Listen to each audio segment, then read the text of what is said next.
Have you ever felt the sharp, sudden sting of disrespect? It's a feeling that cuts deeper than most. A dismissive word, a condescending tone, an act of being overlooked. It can feel like a direct assault on your very worth. In that moment, a fire ignites within you. The heart beats faster, the mind races with retorts, and a surge of anger or shame washes over you. Your peace is shattered. You feel diminished, wronged, and powerless. This is a universal human experience, a battle waged daily in workplaces, in families, and in public squares. But what if I told you that this entire battle is being fought on the wrong field? What if the power you feel has been stolen from you was never actually theirs to take?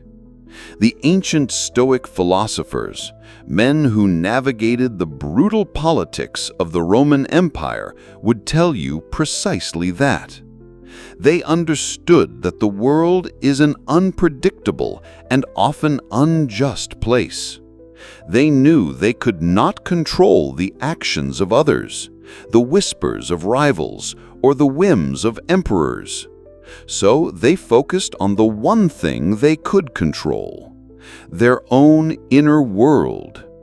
They taught not a method of suppressing emotion, but a way to forge an unbreakable inner citadel, a fortress of the mind from which you can observe the chaos of the world without being consumed by it.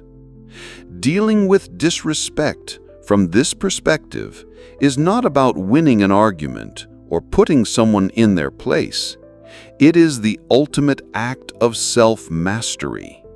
It is about understanding where your true power lies and refusing to surrender it to those who are unworthy of it. The ancient Stoic philosophers, men who navigated the brutal politics of the Roman Empire, would tell you precisely that. They understood that the world is an unpredictable and often unjust place. They knew they could not control the actions of others, the whispers of rivals, or the whims of emperors. So they focused on the one thing they could control: their own inner world. They taught not a method of suppressing emotion, but a way to forge an unbreakable inner citadel, a fortress of the mind from which you can observe the chaos of the world without being consumed by it. Dealing with disrespect from this perspective is not about winning an argument or putting someone in their place. It is the ultimate act of self-mastery. It is about understanding where your true power lies and refusing to surrender it to those who are unworthy of it. The foundation of all Stoic practice, the very bedrock upon which your inner citadel is built, is a simple yet profound principle known as the dichotomy of control.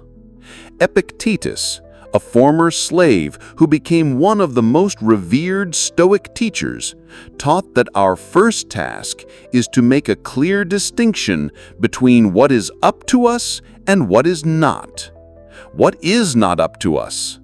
Everything external. The weather, the economy, traffic, and most importantly, the thoughts, opinions, and actions of other people. The fact that someone chose to speak to you with disrespect falls squarely into this category.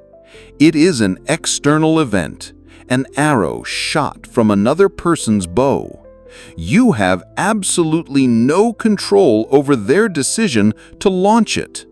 Wasting even a single drop of energy wishing they hadn't, or being shocked that they did, is as futile as being angry at the rain for falling. So what is up to us? Our inner world, our judgments, our responses, our interpretations, and our choices. While you cannot control the arrow being fired, you have absolute power over whether or not you allow it to pierce your peace. The initial act of disrespect is merely an event. It is your judgment of that event. This is an outrage. They have humiliated me. This proves I am worthless. That turns the event into suffering. This is not just a clever mind game. It is a fundamental shift in where you locate your sense of self. If your self-worth is tied to the approval and respect of others, you will forever be a slave to their whims. You have handed the keys to your happiness to everyone you meet.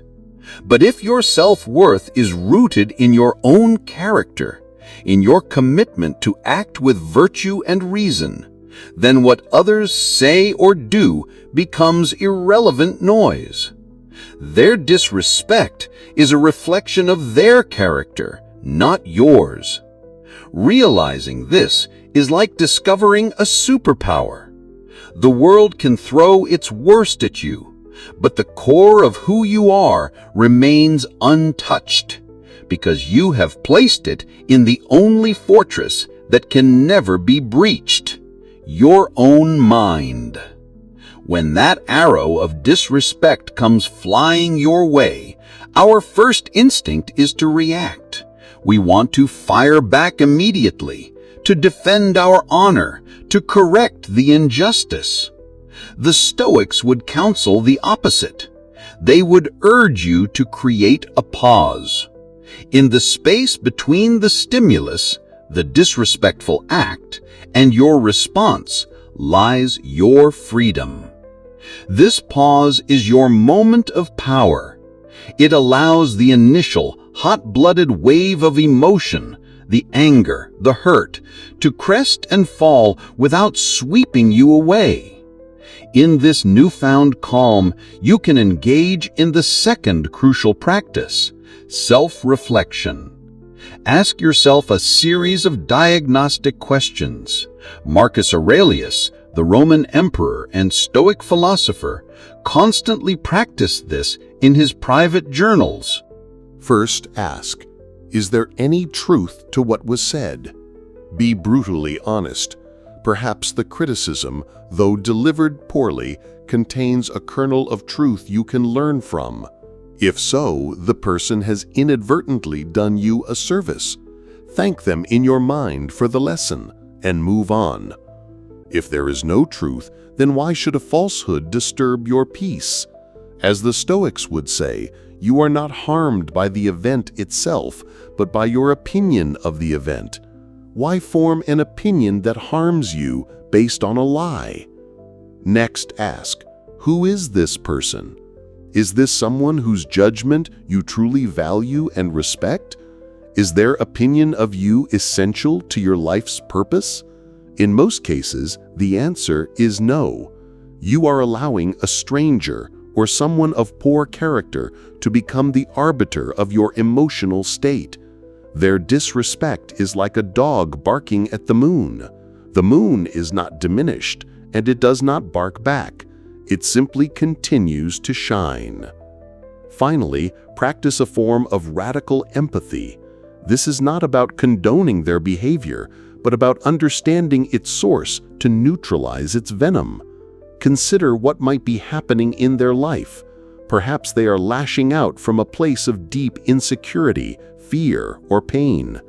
Perhaps they are ignorant, and as Marcus Aurelius wrote, men do wrong through ignorance of what is good and evil. Seen in this light, their disrespect is not a powerful weapon aimed at you, but a pathetic symptom of their own inner turmoil. You wouldn't get angry at a sick person for coughing on you. You might feel a flicker of pity and step away. Pity, not anger, is the appropriate response to someone so lacking in self-control and wisdom that they must resort to belittling others. This shift in perspective transforms the offender from a formidable adversary into a pitiable figure, and their words lose all power to harm you. Once you have paused, reflected, and reframed the situation, you are ready to act. But a Stoic's action is not about revenge or winning. It is about one thing and one thing only: virtue. Your response should be a testament to your character, regardless of theirs. You are not stooping to their level, you are demonstrating yours.